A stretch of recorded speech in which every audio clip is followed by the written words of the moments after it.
నమస్కారం. ఘంటారావానికి స్వాగతం. ప్రధానాంశాలు. సచివాలయంలో కొనసాగుతున్న మంత్రివర్గ సమావేశం.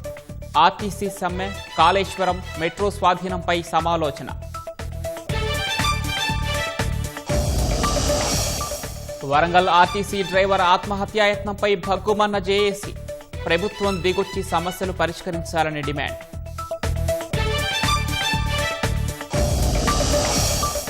ఢిల్లీలో రాహుల్ గాంధీతో పీసీసీ అధ్యక్షుడు మహేష్ గౌడ్ భేటీ. రాష్ట్రంలో అమలవుతున్న అభివృద్ధి సంక్షేమ పథకాల వివరణ. తమిళనాడు, బంగాల్లో ప్రశాంతంగా పోలింగ్. రికార్డు స్థాయిలో ఓటింగ్ నమోదు.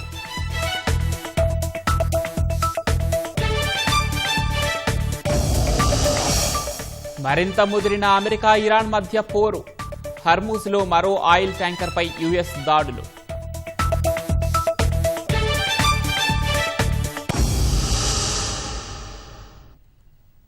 తమిళనాడులో మొత్తం 234 నియోజకవర్గాలకు ఒకే విడతలో జరిగిన పోలింగ్ ప్రశాంతంగా ముగిసింది. 4023 మంది అభ్యర్థులు ఈ ఎన్నికల బరిలో నిలిచారు. ఎన్నికల సంఘం వివరాల ప్రకారం సాయంత్రం 5 గంటల వరకు 82.24% పోలింగ్ నమోదైంది. చెన్నైలో 81.34% పోలింగ్ రికార్డు అయింది. తమిళనాడు అసెంబ్లీ ఎన్నికల పోలింగ్ జోరుగా సాగింది. రాష్ట్రంలోని వేర్వేరు పోలింగ్ కేంద్రాల్లో రాజకీయ ప్రముఖులు ఓటు హక్కు వినియోగించుకున్నారు. సీఎం స్టాలిన్ చెన్నైలోని జేబీఏఎస్ కళాశాలలోని పోలింగ్ కేంద్రంలో ఓటు వేశారు. ఆయనతో పాటు కుమారుడు ఉప ముఖ్యమంత్రి ఉదయనిధి స్టాలిన్, ఇతర కుటుంబ సభ్యులు తమ ఓటు హక్కును వినియోగించుకున్నారు. టీవీకే అధినేత విజయ్ చెన్నైలోని ఓ పోలింగ్ కేంద్రంలో ఓటు వేశారు. విజయ్ను చూసేందుకు భారీగా అభిమానులు గుమికూడారు. ఈ క్రమంలో పోలీసులు భారీ బందోబస్తు మధ్య విజయ్ను అక్కడి నుంచి తరలించారు. మైలాపూర్ అసెంబ్లీ నియోజకవర్గ బీజేపీ అభ్యర్థి, తెలంగాణ మాజీ గవర్నర్ తమిళిసై సౌందరరాజన్ చెన్నైలోని ఒక పోలింగ్ కేంద్రంలో ఓటు వేశారు. కాంగ్రెస్ సీనియర్ నేత, కేంద్ర మాజీ మంత్రి పి చిదంబరం శివగంగ జిల్లాలోని కారైకుడిలో ఉన్న పోలింగ్ కేంద్రంలో ఓటు వేశారు. తమిళనాడులో డీఎంకే కాంగ్రెస్ కూటమి భారీ విజయాన్ని సాధిస్తుందని ఆయన ధీమా వ్యక్తం చేశారు.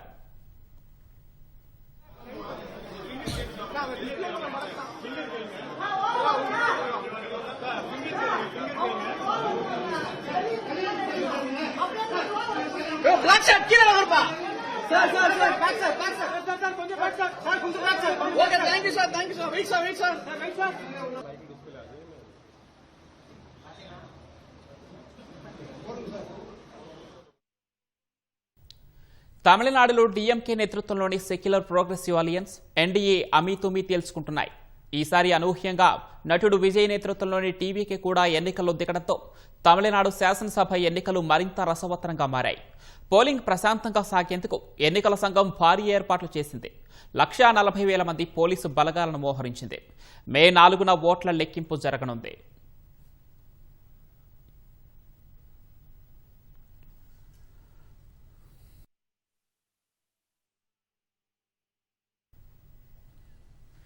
తమిళనాడు అసెంబ్లీ ఎన్నికల్లో ఓటు వేసేందుకు సినీ తారలు క్యూ కట్టారు. దిగ్గజ నటులు రజనీకాంత్, కమల్ హాసన్తో పాటు అజిత్ కుమార్, ధనుష్, విశాల్ సహా పలువురు ప్రముఖ నటులు, కథానాయకులు పోలింగ్ కేంద్రాలకు తరలివచ్చిన తమ ఓటు హక్కును వినియోగించుకున్నారు. తమిళనాడు అసెంబ్లీ ఎన్నికల్లో సినీ తారలు పెద్ద ఎత్తున ఓటు హక్కు వినియోగించుకున్నారు.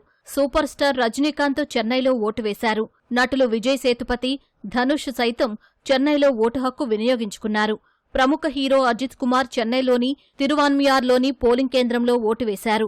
నటుడు సిద్ధార్థ్ చెన్నై ఆల్వార్పేటలోని జేవియర్ ప్రావిన్స్ మిడిల్ స్కూల్లో ఓటు హక్కు వినియోగించుకున్నారు. యువ దర్శకుడు, నటుడు ప్రదీప్ రంగనాథన్, నటీమణులు త్రిష, ఖుష్బూ చెన్నైలో ఓటు వేశారు.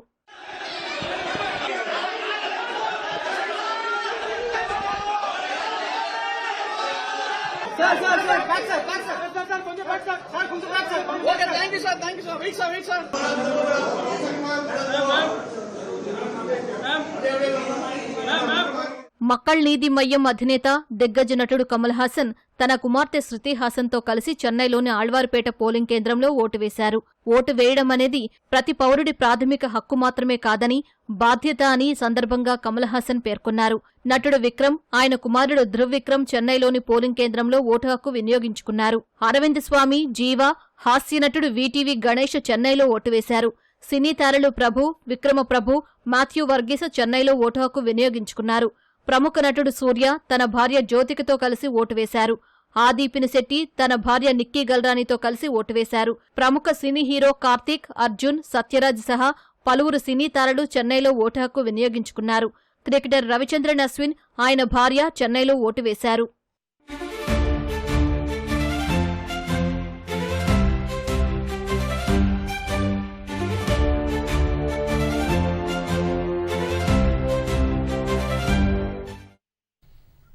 పశ్చిమ బెంగాల్లో చెదురుమదురు ఘటనల మధ్య తొలి విడత పోలింగ్ ప్రశాంతంగా ముగిసింది. సాయంత్రం 5 గంటల వరకు 89.93% ఓటింగ్ నమోదైంది. దక్షిణ దినాజ్పూర్లో అత్యధికంగా 93.12% మంది ఓటు వేశారు. ఈ మేరకు ఎన్నికల సంఘం ఓ ప్రకటన విడుదల చేసింది. మొత్తంగా ఓటింగ్ ప్రశాంతంగా సాగినట్లు వెల్లడించింది. హింసాత్మక ఘటనలు, ఓటర్లను బెదిరించారంటూ అందిన ఫిర్యాదులపై స్పందించిన ఈసీ నివేదిక పంపాలని అధికార యంత్రాంగాన్ని ఆదేశించింది. పశ్చిమ బెంగాల్లో తొలి విడత పోలింగ్ జోరుగా సాగింది. ఎండలు భగభగా మండుతున్న ఉదయం నుంచే ఓటర్లు పోలింగ్ కేంద్రాల ముందు బారులు తీరారు. పలువురు ప్రముఖులు ఆరంభంలోనే ఓటు హక్కు వినియోగించుకున్నారు. టీఎంసీ ఎంపీ శత్రుఘ్న సిన్హా ఆసన్సోల్లో ఓటు వేశారు. టీఎంసీ సీనియర్ నేత అనుబ్రత మోండల్ బీర్భూంలో ఓటు హక్కు వినియోగించుకున్నారు. నందిగ్రామ్ నియోజకవర్గంలో బీజేపీ నేత సువేందు అధికారి తన ఓటు హక్కును వినియోగించుకున్నారు. నందనాయక్కబార్ పాఠశాలలోని పోలింగ్ బూత్లో ఓటు హక్కు వినియోగించుకున్నారు. బీర్భూం జిల్లాలోని కరీసోల్ ప్రాంతంలో స్థానికులు, భద్రతా సిబ్బంది మధ్య ఘర్షణ తలెత్తింది. పోలింగ్ ముగియటానికి గంట ముందు ఈవీఎంలు పనిచేయడం లేదన్న ఆరోపణలు ఉద్రిక్తతకు దారితీసినట్లు అధికారులు తెలిపారు. దుబ్రాజ్పూర్ అసెంబ్లీ నియోజకవర్గ పరిధిలోని ఓ పోలింగ్ బూత్లో టీఎంసీకి వేసిన ఓట్లు బీజేపీకి పడుతున్నాయని స్థానికులు ఆరోపించారు. దీంతో దాదాపు 30 నిమిషాల పాటు పోలింగ్ నిలిచిపోయింది. అధికారులతో స్థానికులు వాగ్వాదానికి దిగడంతో పరిస్థితి ఉద్రిక్తంగా మారింది. ఆందోళనకారులను చెదరగొట్టేందుకు కేంద్ర బలగాలు ప్రయత్నించగా స్థానికులు రాళ్లు రువ్వారు. పలువురు కేంద్ర భద్రతా సిబ్బంది గాయపడగా ఒక పోలీసు వాహనం కూడా ధ్వంసమైంది.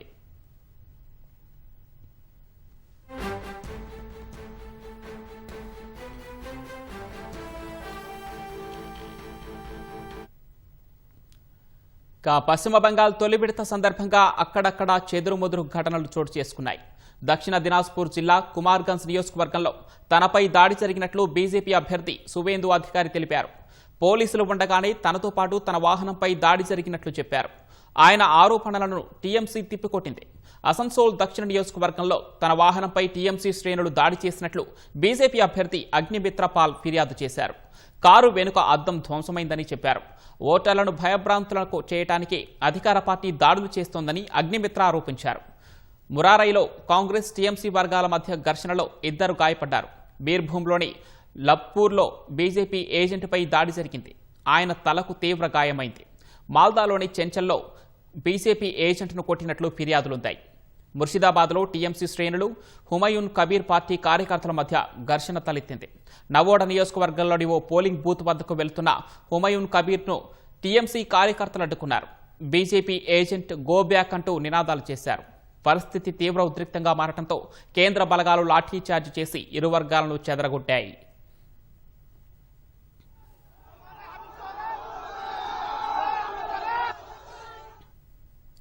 బంగాల్ తొలి విడత పోలింగ్ సందర్భంగా 500 ఫిర్యాదులు అందినట్లు అధికారులు తెలిపారు. విజిల్ యాప్ ద్వారా మరో 375 ఫిర్యాదులు వచ్చినట్లు తెలిపారు.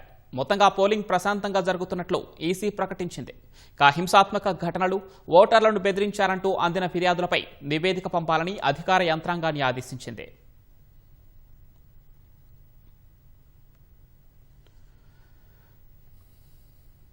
చట్టసభల్లో మహిళ కోటా అమలును విపక్షాలు అడ్డుకున్నాయని నిరసిస్తూ హైదరాబాద్లో బీజేపీ జన్ ఆక్రోష్ పాదయాత్ర చేపట్టింది. బీజేపీ రాష్ట్ర అధ్యక్షుడు రామచంద్రరావు, కేంద్ర మంత్రి కిషన్ రెడ్డి, ఎంపీలు, ఎమ్మెల్యేలు పాదయాత్రలో పాల్గొన్నారు. ఆ కార్యక్రమాన్ని ప్రత్యక్ష ప్రసారం ద్వారా చూద్దాం.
వరంగల్ నర్సంపేటలో ఆర్టీసీ డ్రైవర్ ఆత్మహత్యాయత్నం చేసుకోవడం కలకలం సృష్టించింది. ఆర్టీసీ కార్మికుల పట్ల ప్రభుత్వం అనుసరిస్తున్న వైఖరికి నిరసనగా శంకర్ గౌడ్ అనే డ్రైవర్ బలవన్మరణానికి యత్నించారు. నర్సంపేట బస్టాండ్ ఎదుట పెట్రోల్ పోసుకొని ఆత్మహత్యాయత్నం చేశారు. తోటి ఆర్టీసీ కార్మికులు వెంటనే తేరుకొని మంటలను ఆర్పారు. తీవ్రంగా గాయపడిన డ్రైవర్ శంకర్ గౌడ్ను వరంగల్ ఎంజీఎం ఆసుపత్రికి తరలించారు.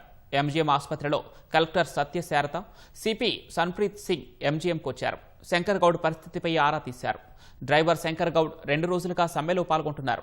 ప్రభుత్వం తీరుపై మనస్తాపంతో ఈ నిర్ణయం తీసుకుని ఉంటాడని తోటి ఆర్టీసీ కార్మికులు చెబుతున్నారు. శంకర్ గౌడ్ ఆత్మహత్యాయత్నానికి నిరసనగా నర్సంపేటలో ఆందోళన చేపట్టారు.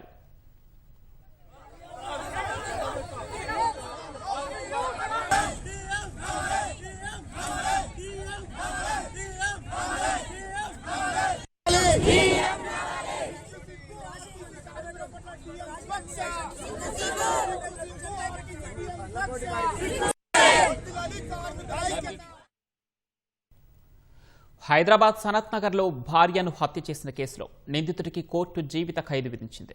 2016 డిసెంబర్ 11న ప్రభాకర్ రెడ్డి నగర్కు చెందిన సతీష్ కుమార్ కుటుంబ కలహాలతో భార్య మాధవిపై కిరోసిన్ పోసి నిప్పంటించాడు.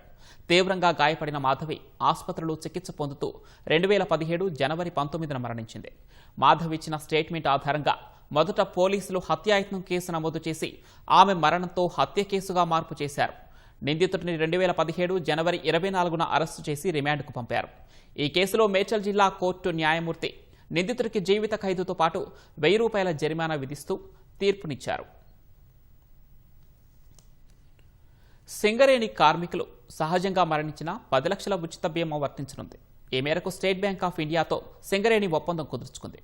ఎస్బీఐలో శాలరీ అకౌంట్ ఉన్న సింగరేణి ఉద్యోగులందరికీ గ్రూప్ టర్మ్ లైఫ్ ఇన్సూరెన్స్ పథకం కింద ₹10 లక్షల బీమా సొమ్మును చెల్లిస్తారు. సింగరేణిలో ఇప్పటి వరకు ₹1 కోటి ప్రమాద బీమా అమల్లో ఉంది.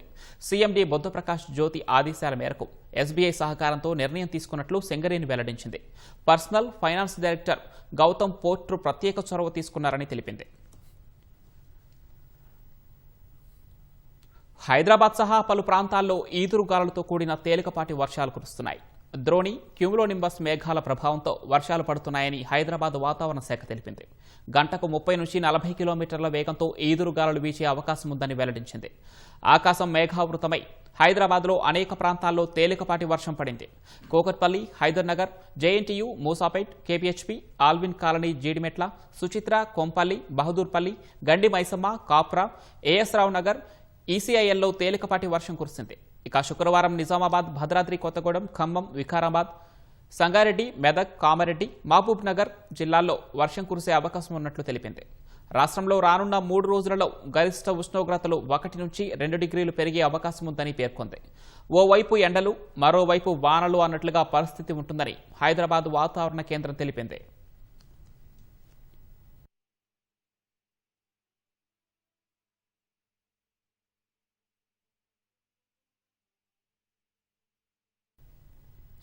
తమిళనాడు అసెంబ్లీ ఎన్నికల్లో ఓటు హక్కును వినియోగించుకుని పలువురు నూతన వధూవరులు అందరికీ ఆదర్శంగా నిలుస్తున్నారు. పెళ్లిపీఠం మీద నుంచి ఇంటికి కూడా వెళ్లకుండా నేరుగా పోలింగ్ కేంద్రాలకు తరలివచ్చి పెళ్లి దుస్తుల్లోనే తమ ఓటు హక్కును వినియోగించుకున్నారు. తమిళనాడు సినీ పరిశ్రమకు కేంద్రమైన చెన్నైలోని కొడంబాక్కం పోలింగ్ కేంద్రం వద్ద ఓ ఆసక్తికర దృశ్యం ఓటర్లను ఆకట్టుకుంది. పట్టుచీర, పట్టుపంచె, మెడలో పూలదండలతో ఓ కొత్త జంట పెళ్లి జరిగిన వెంటనే ఓటు వేసేందుకు వచ్చారు. వరుడు సునీల్ వృత్తిరీత్యా న్యాయవాది. తాళి కట్టిన 15 నిమిషాలకే తాము పోలింగ్ బూత్కు పరుగులు తీశామని ఆయన తెలిపారు. ఎన్నికల షెడ్యూల్ రాకముందే తమ పెళ్లి తేదీ ఖరారైందని, అయినా ఒక పౌరుడిగా తమ బాధ్యతను నిర్వర్తించాలనే ఉద్దేశంతోనే ఇలా వచ్చామని సునీల్ స్పష్టం చేశారు.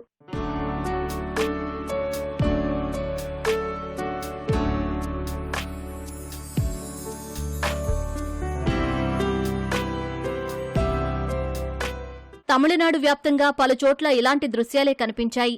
చెన్నైలోని మేడవాక్కంలో సురేష్, శరణ్య, రామనాథపురంలో ఒకే కుటుంబానికి చెందిన సీతానాథన్, శాలిని, జయవీర కార్తీ, శివశంకరి జంటలు పెళ్లిపేటల నుంచి నేరుగా పోలింగ్ బూత్లకు వెళ్లి ఓటు వేశారు.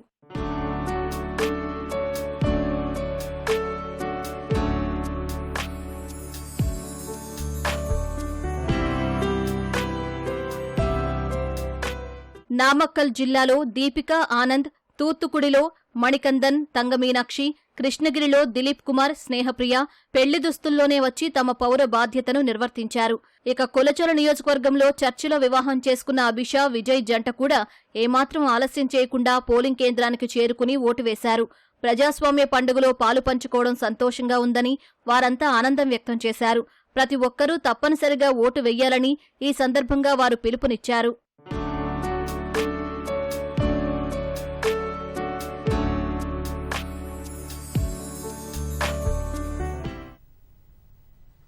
పశ్చిమ బంగాల్లో ఈసారి బీజేపీ సర్కార్ అధికారం చేపట్టడం ఖాయమని ప్రధాని నరేంద్ర మోదీ ధీమా వ్యక్తం చేశారు. ఈసారి అనేక జిల్లాల్లో టీఎంసీ ఖాతా కూడా తెరవబోదని జోస్యం చెప్పారు. చొరబాటుదారులకు మద్దతిస్తున్న టీఎంసీ ప్రభుత్వాన్ని గద్దెదింపాల్సిన అవసరం ఉందని ప్రధాని మోదీ పిలుపునిచ్చారు. బంగాల్ ఎన్నికల ప్రచారంలో భాగంగా నదియా జిల్లా కృష్ణానగర్లో జరిగిన బహిరంగ సభలో పాల్గొన్న ప్రధాని టీఎంసీపై తీవ్రస్థాయిలో విరుచుకుపడ్డారు. బీజేపీ అధికారం చేపట్టాక సీఏఏ కింద పౌరసత్వం మంజూరు చేసే ప్రక్రియను వేగవంతం చేస్తుందన్నారు. శరణార్థులందరికీ భారత పౌరుల మాదిరిగా పౌరసత్వ పత్రాలు మంజూరు చేస్తామని ప్రధాని మోదీ హామీ ఇచ్చారు. Modi one district one product के जरिए लोकल को वोकल और वोकल को ग्लोबल बनाने का प्रयास कर रहा है। वहीं निर्मम सरकार ने पूरे बंगाल में एक ही काम किया है। 15 साल में एक ही काम, वन डिस्ट्रिक्ट वन सिंडिकेट। ये सिंडिकेट बनाने का उद्योग और सिंडिकेट के द्वारा बंगाल को लूटने का कारोबार। భారత్ 5 ఏళ్ల తర్వాత చైనా జాతీయులకు పర్యాటక వీసాలను పునరుద్ధరించాలని నిర్ణయించింది. ఈ మేరకు కేంద్ర హోంశాఖ మార్గదర్శకాలు జారీ చేసింది.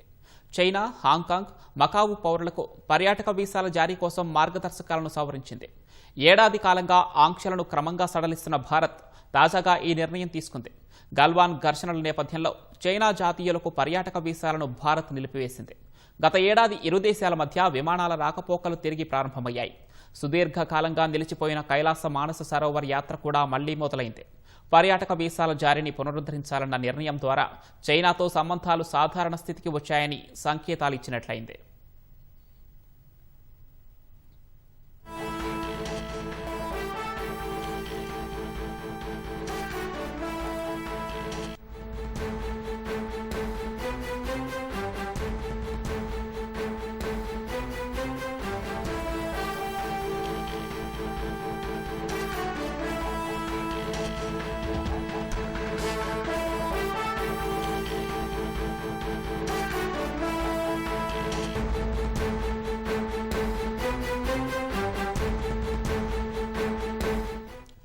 తాజా అంశం చూస్తున్నాం. ఆర్టీసీ సమ్మె నేపథ్యంలో కేబినెట్ సమావేశంలో భాగంగా రేవంత్ రెడ్డి కీలక వ్యాఖ్యలు చేసినట్టు తెలుస్తుంది. భట్టి నేతృత్వంలో కార్మిక సంఘాలతో చర్చించినట్లు తెలుస్తుంది. ప్రాణాలు తీసుకోవడం వల్ల సమస్య పరిష్కారం కాదని సీఎం రేవంత్ రెడ్డి వ్యాఖ్యానించారు. రేపు ఆర్టీసీ సంఘాలతో చర్చించనున్నట్లు తెలిపారు. సమస్యను పరిష్కరించేందుకు చిత్తశుద్ధితో ఉన్నామంటూ ప్రభుత్వం దీనికి సిద్ధంగా ఉందంటూ తెలిపారు రేవంత్ రెడ్డి. సమస్యల పరిష్కారంపై ప్రభుత్వం దృష్టి పెట్టిందంటూ తెలిపారు.